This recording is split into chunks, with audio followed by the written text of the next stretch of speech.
नीतीश कुमार आनंद फानन में विधायकों के साथ बैठक कर रहे हैं, क्या लगता है अमित शाह से डर गए क्या? डरे हुए हैं, इसलिए वो एक एक विधायक को बुलाकर आज तक के 13 साल में विधायकों को 2-2 महीना समय तक नहीं दिया उन्होंने। आपके राज्यपाल से मुलाकात हुई थी, उससे पहले मुख्यमंत्री नीतीश कुमार भी मिले, तो कोई सियासी तूफान तो नहीं आ रहा?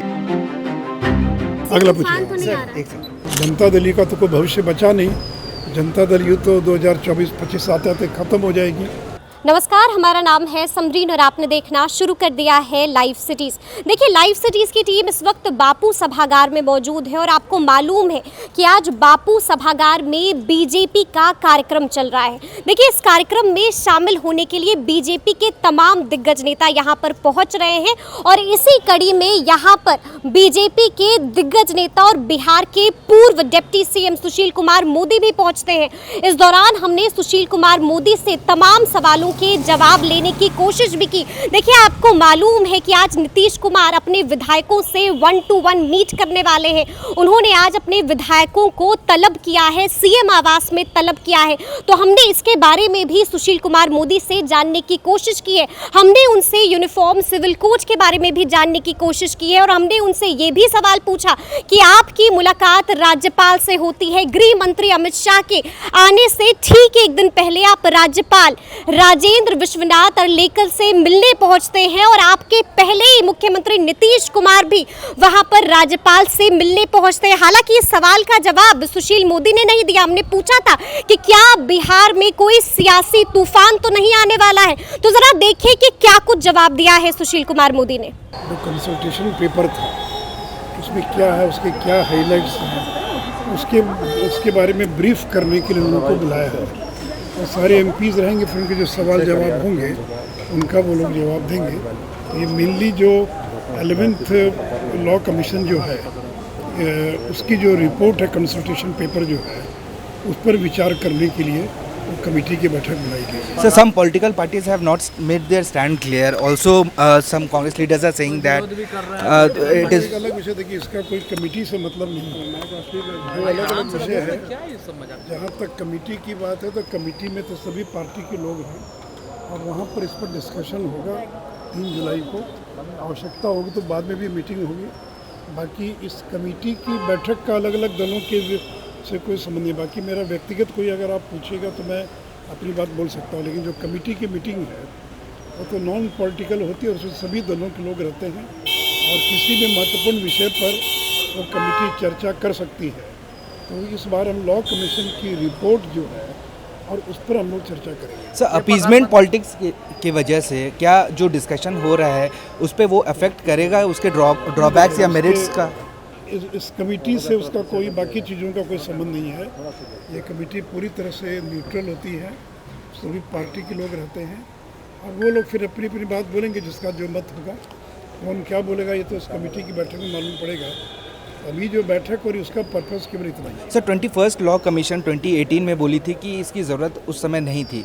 क्या अब इलेक्शन, जब जनरल इलेक्शन 2024 में होने वाला है, 1 साल पहले, अब क्या इसका आना सही चेयरमैन के नाते इस पर कोई टिप्पणी नहीं करूँगा, क्योंकि ये जो कमेटी की मीटिंग्स होती है कॉन्फिडेंशियल होती है और इसलिए उसके बारे में मैं कोई अलग से बोल सकता हूँ, लेकिन एज अ कमेटी चेयरमैन उस पर कोई टिप्पणी नहीं करूँगा। सर, नीतीश कुमार आनंद फानन में विधायकों के साथ बैठक कर रहे हैं, क्या लगता है अमित शाह से डर गए क्या?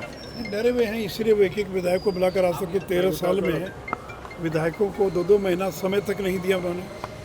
और अब देखेंगे तो जो विधायक जो लग रहा है एक खास वर्ग विशेष के लोग हैं, उन्हीं लोगों को बारी बारी से बुलाकर बातचीत की जा रही है। उनको डर है कि जनता दल का तो कोई भविष्य बचा नहीं। जनता दल यू तो 2024-25 आते आते खत्म हो जाएगी।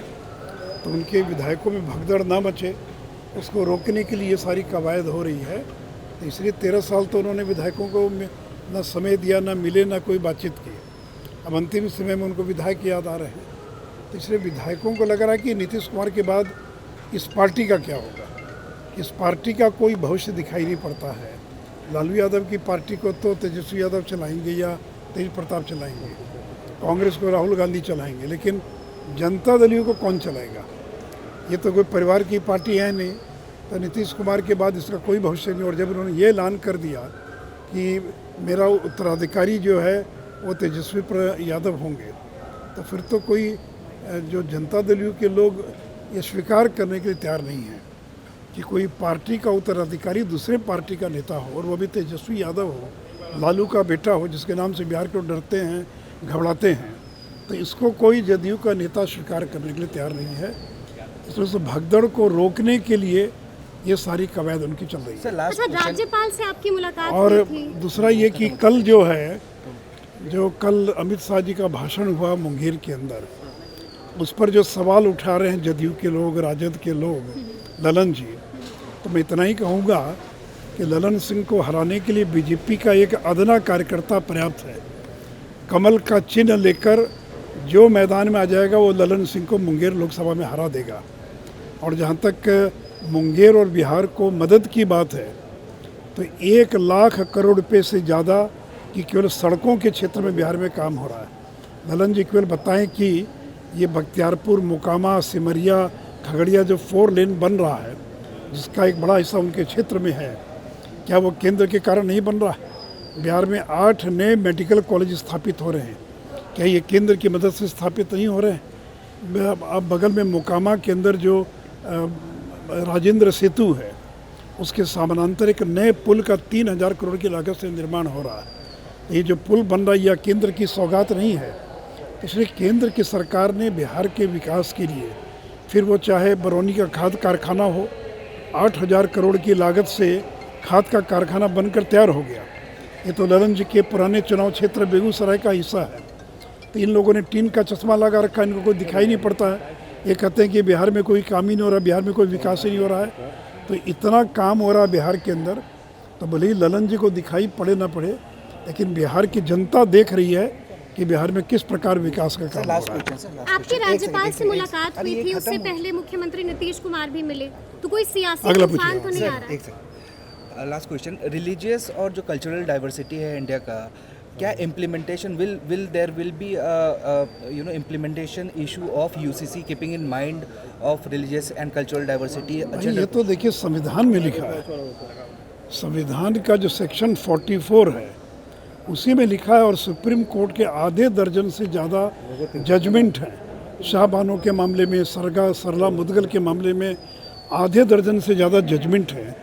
इसमें सुप्रीम कोर्ट ने कहा है कि कॉमन सिविल कोड लागू होना चाहिए, यूनिफॉर्म सिविल कोड लागू होना चाहिए। तो कल्चरल डाइवर्सिटी है, तो उसके बावजूद भी तो क्रिमिनल लॉ एक है ना। हत्या के मामले में हिंदू, मुसलमान, ईसाई के लिए अलग अलग कानून नहीं है। तो वैसे ही अगर एक पुरुष की एक पत्नी होनी चाहिए, बहुपत्नी नहीं होनी चाहिए, इसमें कल्चरल डाइवर्सिटी का क्या संबंध है? अगर डाइवोर्स के बाद अगर तलाक हो जाता है और तलाक का कानून समान होना चाहिए, इसमें कहाँ कोई बाधा है? या अगर किसी महिला का तलाक हो गया तो उसको गुजारा भत्ता मिलना चाहिए, इसमें कहाँ कोई डाइवर्सिटी आड़े आ रही है? ये जो फैमिली लॉ है, आपका तरीका अलग अलग रहेगा। कोई पंडित करेगा, कोई आर्य समाजी तरीके से होगा, कोई काजी जो है वो निकाह कराएगा, कोई चर्च में कराएगा, उस पर कोई आपत्ति थोड़ी है। लेकिन विषय ये है कि क्या एक पुरुष की एक पत्नी होगी या एक से ज़्यादा पत्नी होगी? तलाक का एक कॉमन कोई तरीका होगा तलाक देने का, कोई 3 तलाक बोलकर और ख़त्म नहीं कर सकता है। उसी प्रकार मेंटेनेंस के बारे में अगर एक तरह की व्यवस्था होगी कि मेंटेनेंस मिलना चाहिए कि नहीं मिलना चाहिए, एडॉप्शन के बारे में, और ख़ास करके लड़कियों के साथ जिसमें भेदभाव है, जैसे कई लॉ के अंदर लड़कियों को संपत्ति में अधिकार नहीं है, परिवार को एडॉप्शन का अधिकार नहीं है। तो सक्सेशन के मामले में, एडॉप्शन के मामले में, डाइवोर्स के मामले में, मैरिज के मामले में एक समान कानून बने, यही तो समान आचार संहिता है। लेकिन कुछ लोग जानबूझकर ये दुष्प्रचार करते हैं कि आपके जो व्यक्तिगत कानून को ख़त्म कर दिए जाएंगे। भाई आज दुनिया के अधिकांश देशों में एक पुरुष 4 विवाह नहीं कर सकता है। तो अगर किसी धर्म का कानून कहता है कि 4 विवाह कर सकता है, तो क्या आज के ज़माने में उचित होगा? तो इसलिए डाइवर्सिटी का ध्यान में रखते हुए ही तो सुप्रीम कोर्ट ने आधे दर्जन मामलों में ये कहा कि कॉमन सिविल कोड बनना चाहिए, यूनिफॉर्म सिविल कोड बनना चाहिए। या फिर जैसा मैंने कहा कि अलग अलग कमीशन ने, अलग अलग आयोग ने इस बात की अनुशंसा की है। और जो 21st जो कमीशन है, लॉ कमीशन, उसने भी ये नहीं कहा कि ये लागू नहीं होना चाहिए, उसके अलग प्रकार के सुझाव हैं। तो इसलिए इस पर मतभिन्नता हो सकती है लोगों के, लेकिन सुप्रीम कोर्ट के आधे दर्जन ऑर्डर हैं, स्टैंडिंग ऑर्डर है, 2023 का ऑर्डर है कि अब तक क्यों देर हो रही, क्यों नहीं, और यूनिफॉर्म सिविल कोड लागू होना चाहिए। तो हम तो जो संविधान में लिखा है उसी को लागू करने की दिशा में भारतीय जनता पार्टी आगे बढ़ने का प्रयास कर रही है। तो सुना आपने कि सुशील कुमार मोदी ने क्या कुछ कहा है। देखिए, उन्होंने तमाम सवाल के जवाब दिए, लेकिन उन्होंने इस सवाल का जवाब नहीं दिया कि आखिर राज्यपाल से हुई मुलाकात में बात क्या हुई और क्या कुछ होने वाला है। तो अब देखना होगा कि आगे आगे क्या कुछ होता है बिहार की राजनीति में। लेकिन इस तरह के तमाम अपडेट्स के लिए ऐसे ही हमारे साथ बने रहिएगा और देखते रहिएगा लाइव सिटीज। बहुत शुक्रिया।